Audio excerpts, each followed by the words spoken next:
یہ دعا بکثرت مانگا کریں،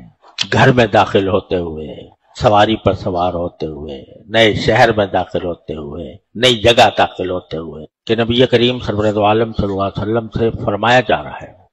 کہ قل، آپ یہ کہیے، یعنی یہ دعا مانگیے۔ اور جیسا کہ پہلے بھی میں نے عرض کیا تھا کہ وہ دعائیں جو خود اللہ جل جلالہ نے اپنے کلام میں ذکر فرمائی اور ہمیں آپ کو حکم دیا کہ یہ کہو، یہ دعائیں کرو، تو ان دعاؤں کی قبولیت تقریباً یقینی ہے اگر آدمی صدق دل سے مانگے،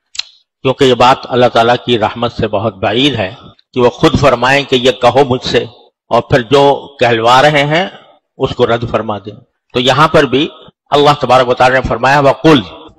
یہ کہو یعنی یہ دعا مانگو کیا کہ رب ادخلنی مدخل صدق واخرجنی مخرج صدق واجعل لی من لدنک سلطانا نصیرا۔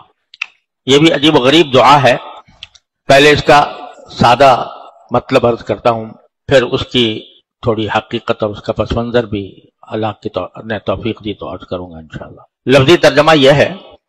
کہ اے میرے پروردگار، مجھے جہاں بھی آپ داخل کریں تو اچھائی کے ساتھ داخل کریں، جہاں بھی داخل کریں تو اچھائی کے ساتھ داخل کریں، اور جہاں سے بھی نکالیں تو